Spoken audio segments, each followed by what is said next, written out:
Hello everyone, first of all good morning to all of you. So welcome back to my YouTube channel.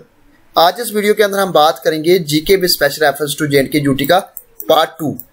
Part 1 के अंदर हमने बात करें, जहां part 1 के अंदर हमने 20 क्वेश्चन को डिस्कस किया। पार्ट 2 के अंदर भी हम 20 क्वेश्चन को ही डिस्कस करेंगे एक दो वीडियोस के बाद। फिर हम आपके लिए जहां पे जो उसके और भी कंपोनेंट उसको भी हम कवर करेंगे। तो GK with special reference to J and K UT का ये पार्ट 2 है, ठीक है। पार्ट 2 के अंदर अगेन हम, अगर आप जेके एसएसबी के फीमेल सुपरवाइजर एग्जाम की तैयारी कर रहे हैं, जूनियर असिस्टेंट के एग्जाम की तैयारी कर रहे हैं, तो जेके एसएसबी के आप किसी भी एग्जाम की तैयारी कर रहे हैं, तो उन एग्जाम्स के अंदर आपको GK with special reference to J and K UT के क्वेश्चन जरूर देखने को मिलेंगे। जहां पे एक मजेदार मैं आपको कमेंट बताना चाहूंगा, एक बच्चे के द्वारा जो है कमेंट किया गया कि sir GK with special reference to J and K UT करवा रहे हो, बट इसमें जम्मू कश्मीर के क्वेश्चन नहीं है।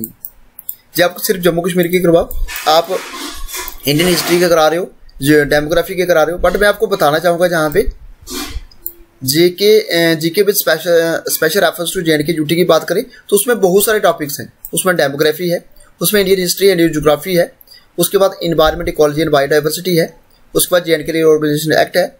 उसके साथ साथ बहुत सारे आपको सब टॉपिक्स देखने को मिलेंगे जो कि GK with special reference to J and K UT के कंपोनेंट में है। तो वो क्वेश्चन हमें कवर करने पड़ेंगे। ये नहीं है कि यहाँ पे special reference to J and K UT लिखा हो सारा जेएंडके यूटी का ही होगा, नो। जहाँ पे कुछ एक टॉपिक, जो 4-5 टॉपिक बनेंगे जेएंडके यूटी के, उसके क्वेश्चन कवर करेंगे, बट जिसमें ज्यादातर मेजॉरिटी जो क्वेश्चन आपको देखने को मिलेंगे वो आपको इंडिया के देखने को मिलेंगे, जैसे इंडियन हिस्ट्री हो गया, इंडियन ज्योग्राफी हो गया, डेमोग्राफी हो गया। तो पार्ट 2 के अंदर हम करेंगे स्टार्ट इसको। तो आप वीडियो को पास कर सकते हैं, पास करके अपना राइट आंसर बता सकते हैं। सो आज जैसे कि कल मैं आपको बताना चाहूंगा, कल हमने 20 क्वेश्चन को डिस्कस किया था, आज हम करेंगे फिर से अगेन फर्स्ट क्वेश्चन से। तो आप वीडियो को पास करके जरूर अपना राइट आंसर बताते जाइएगा। Question number first, who was the founder of Kashmiri shawl? Kashmiri shawl के फाउंडर कौन थे? औरंगजेब, शाहजहां, जैनुल आबिदीन या मुमताज महल? तो आप वीडियो को जरूर 5 सेकंड के लिए यहाँ पे पास कर सकते हैं, पास करके अपना राइट आंसर बता सकते हैं।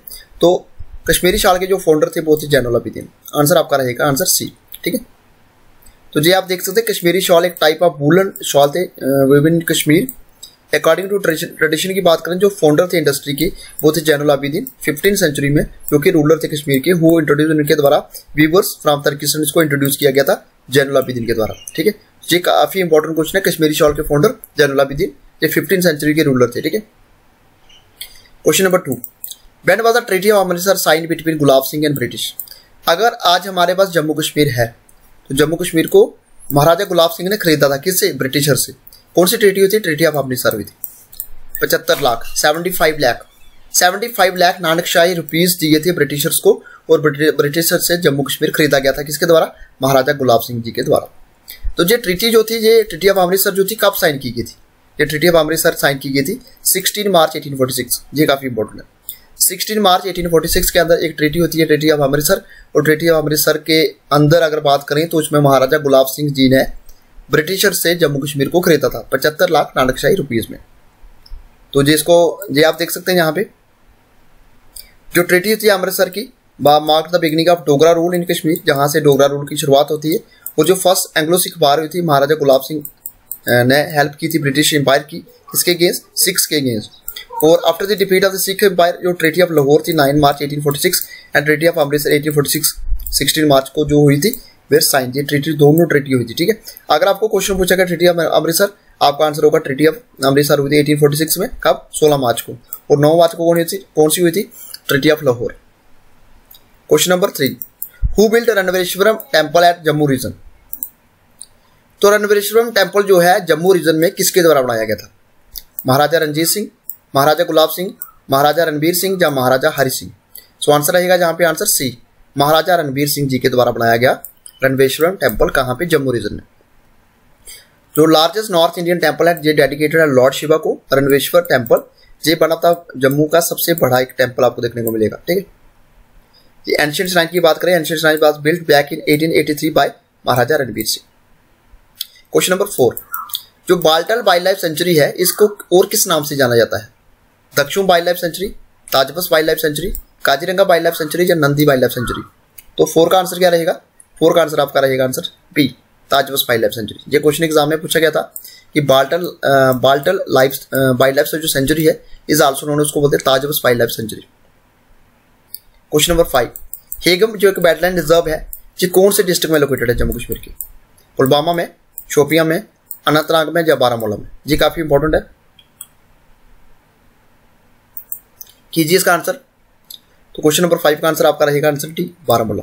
ठीक है, तो हेगम वाइल्ड लाइफ सेंचुरी जो कहाँ पे है? ये बारामूला के अंदर लोकेटेड है। कौन से डिस्ट्रिक्ट में? जम्मू कश्मीर के बारामूला डिस्ट्रिक्ट में। ठीक है, तो ये आपको देखना आंसर डी बनेगा। Question number 6, what is the other name of Himadri mountain range? Mountain जो रेंज है हिमाद्री, इसका दूसरा नाम क्या है? इसको ग्रेटर हिमालयास बोलते हैं, लेसर हिमालयास, पूर्वांचल या आउटर हिमालयास? सो 6 का आंसर क्या रहेगा आपका? 6 का आंसर आपका बनेगा ए, ग्रेटर हिमालयास। ग्रेटर हिमालयास का राइट आंसर है। ये आप देख सकते हैं जो ग्रेटर हिमालय इसको बोलते हैं ग्रेटर हिमालयास, जहां इसको हिमाद्री बोलते हैं। ये हाईएस्ट माउंटेन रेंज है अगर हम बात करें हिमालय रेंज की। कौन सी? ग्रेटर हिमालयास, जिसको हिमाद्री भी बोलते हैं। सेकंड नंबर पे बात करें तो वर्ल्ड हाईएस्ट पीक है कौन सी? Mount Everest. कहाँ पे है? माउंट एवरेस्ट है आपकी नेपाल के अंदर। कहाँ पे है? नेपाल के अंदर। ये एक हाईएस्ट पीक है जो कि ये कहाँ पे है? माउंट एवरेस्ट नेपाल के अंदर। और कांचनजुंगा कहाँ पे है? कांचनजुंगा आपकी सिक्किम के अंदर है, सिक्किम स्टेट के अंदर है कांचनजुंगा। ठीक, और लोहासे और लंगा पर्वत जो है ये पार्ट है किसका? ग्रेटर हिमालय रेंज का। ये आपको देखना है, ये क्वेश्चन काफी इंपॉर्टेंट है। 6 क्वेश्चन जो है इसका आंसर आपका ये बनेगा। ठीक है, क्वेश्चन नंबर 7, जो नेशनल टाइगर कंजर्वेशन अथॉरिटी है इसको कब कॉन्स्टिट्यूट किया गया था? एनटीसीई 2005, 2006, 2007 या 2008? तो नेशनल टाइगर कंजर्वेशन अथॉरिटी जो इसको कॉन्स्टिट्यूट किया गया था, आंसर 2006, आंसर बी बनेगा। जी आप देख सकते हैं नेशनल टाइगर कंजर्वेशन जो अथॉरिटी है इसको स्टैब्लिश किया गया था 2005 के अंदर। बट इसको अगर बात करें यहाँ पे 2006 के अंदर जो वाइल्ड लाइफ प्रोटेक्शन एक्ट आया 1972, इसको अमेंड किया गया, amended to constitute the national tiger conservation authority for the implementation of the tiger project tiger to protect endangered tigers. जी क्वेश्चन नंबर 7 का आंसर आपका बनेगा बी। कीजिए क्वेश्चन नंबर 8 का आंसर। इसमें से कौन सा नेशनल पार्क जो है मध्य प्रदेश के अंदर लोकेटेड है? मध्य प्रदेश के अंदर कौन सा टाइगर नेशनल पार्क लोकेटेड है? कान्हा नेशनल पार्क ये मध्य प्रदेश के अंदर है, बांधवगढ़ नेशनल पार्क ये भी मध्य प्रदेश के अंदर है, पन्ना नेशनल पार्क ये भी मध्य प्रदेश के अंदर है। यानी कि आंसर आपका क्या बनेगा? All of these. ये सारे के सारे नेशनल पार्क कहाँ पे है? मध्य प्रदेश के अंदर। सो आंसर आपका डी बनेगा। क्वेश्चन नंबर 9, एक काजीरंगा नेशनल पार्क है जो कि जाना जाता है एक खास एनिमल के लिए जिसका नाम है, जिसको उसको बोलते हैं वन हॉर्न राइनोसरस के लिए जाना जाता है। ये कौन सी स्टेट में लोकेटेड है? Kaziranga national park. सीधा था क्वेश्चन।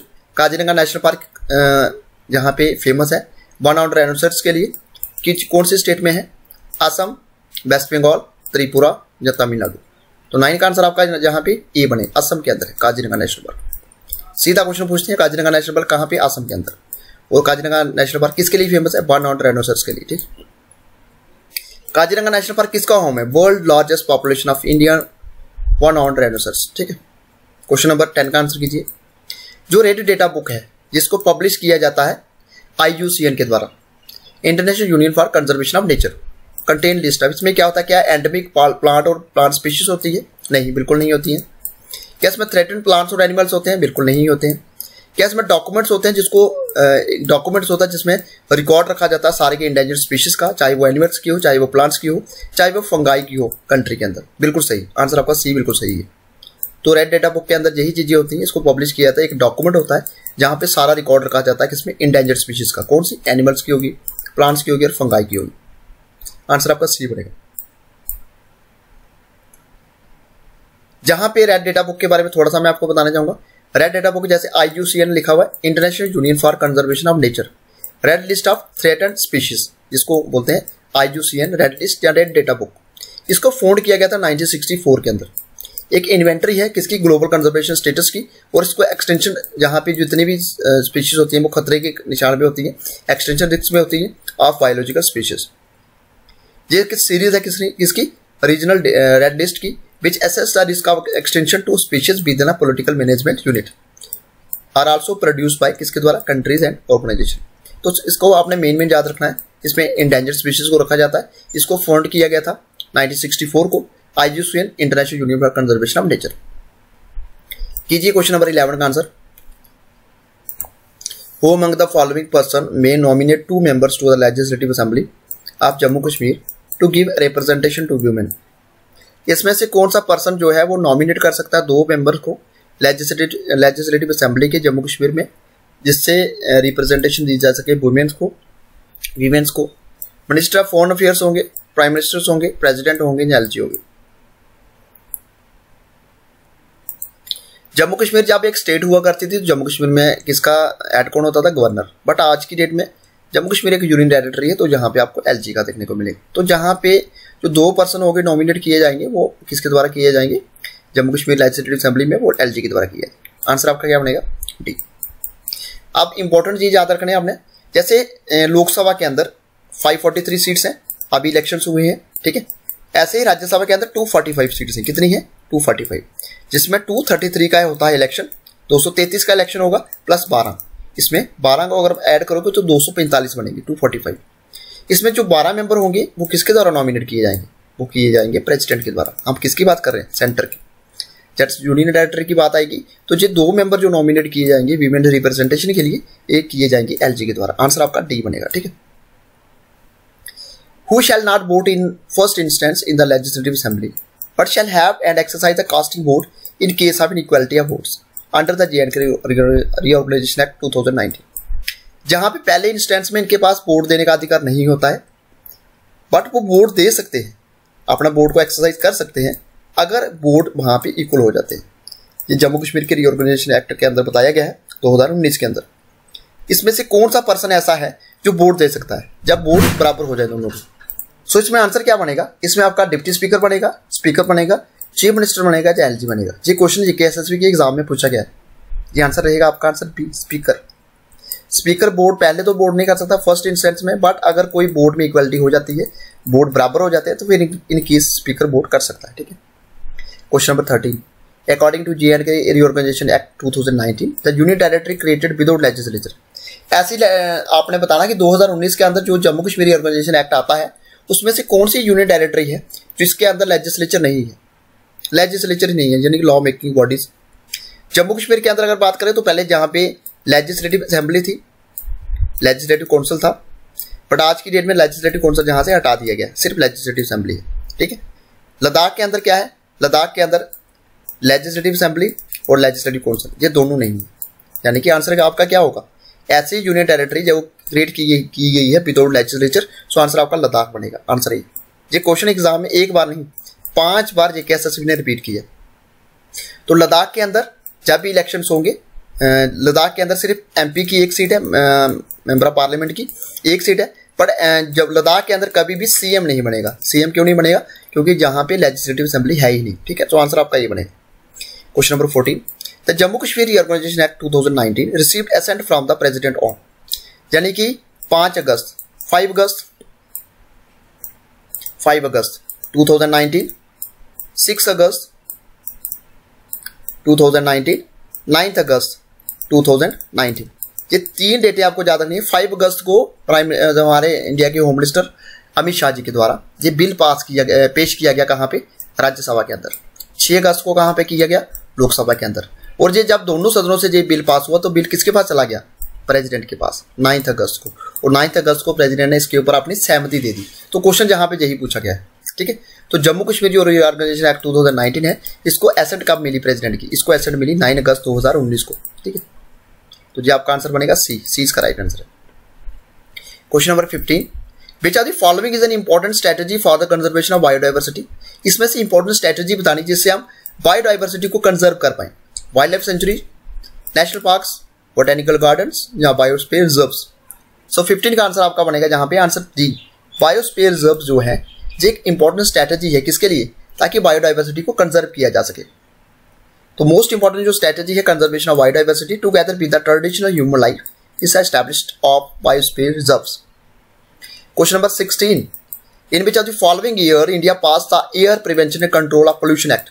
ये क्वेश्चन एग्जाम में पूछा गया है जेके एसएसबी के। कौन से साल इंडिया के द्वारा पास किया गया है India air prevention and control of pollution act? 1976, 1981, 1986 या 1991। सो आंसर आपका बनेगा जहां पे आंसर बी, 1981। जी आप देख सकते हैं यहाँ पे 1981 के अंदर जो इंडिया के द्वारा पास किया गया था air prevention and control of pollution act. Question number 17, environment protection act of India was enacted in which of the following year. जो एनवायरमेंट प्रोटेक्शन एक्ट है इंडिया का, इसको कौन से साल में इनेक्ट किया गया? 1980, 1986, 1990 1992। तो आंसर आपका जहां पे बनेगा बी, 1986 इसका राइट आंसर है। ठीक है, 1986। तो एनवायरमेंट प्रोटेक्शन एक्ट जो है इसको इनेक्ट किया गया था 1986 with the objective of providing for the protection and improvement of the environment. Question number 18, which are the following is the primary ozone depleting chemical. इसमें प्राइमरी ओजोन डिप्लेटिंग केमिकल कौन सा है? क्या मीथेन है, chlorofluorocarbon है, carbon dioxide है, carbon monoxide है? तो 18 का क्या आंसर बनेगा आपका? 18 का आंसर आपका यहाँ पे बनेगा आंसर बी, क्लोरोफ्लोरोकार्बन। क्लोरोफ्लोरोकार्बन जो है प्राइमरी ओजोन डिप्लेटिंग केमिकल है। क्वेश्चन नंबर 19, जो gulf of Mannar marine national biosphere reserve, gulf of Mannar marine biosphere reserve कि कौन से स्टेट में लोकेटेड है? केरला, तमिलनाडु, ओडिशा या आंध्र प्रदेश? सो 19 का क्या आंसर रहेगा? क्वेश्चन नंबर 19 का आंसर आपका रहेगा आंसर बी, तमिलनाडु के अंदर। तमिलनाडु के अंदर है gulf of Mannar marine biosphere reserve. Gulf of Mannar जो बायोस्फीयर रिजर्व है जो एक्सटेंड करता है तूथुकुडी एंड अरामंथापुरम डिस्ट्रिक्ट में। Joint declaration of government of India and government of Tamil Nadu. ठीक है। क्वेश्चन नंबर 20, आज का last question, what is the predominant soil of Malwa plateau? Predominant soil कौन सी है मालवा प्लेट्यू की? तो प्रीडोमिनेंट सॉइल कौन सी है मालवा प्लेट्यू की? जेकेएसएसबी के एग्जाम में क्वेश्चन पूछा गया है। रेड सॉइल, ब्लैक सॉइल, लैट्रॉइड या एलुवियल? तो क्वेश्चन नंबर 20 का आंसर क्या रहेगा? 20 का आंसर आपका बनेगा जहां पे आंसर बी, ब्लैक सॉइल। ये क्वेश्चन एग्जाम में पूछा गया है। ठीक है, तो प्रीडोमिनेंट सॉइल जो है मालवा प्लेट्यू की वो है ब्लैक सॉइल। तो ये था आज का हमारा वीडियो। इस वीडियो के अंदर हमने 20 क्वेश्चन को डिस्कस किया, जम्मू कश्मीर जीके भी special refers to J and K duty के, जिसमें आपके 20 मार्क्स के क्वेश्चन आपको एग्जाम में पूछे जाएंगे। तो कैसा लगा वीडियो कमेंट बॉक्स में जरूर बताइएगा। वीडियो अच्छा लगा तो वीडियो को लाइक करें, शेयर करें और सब्सक्राइब करें हमारे यूट्यूब चैनल को। Thanks for watching this video.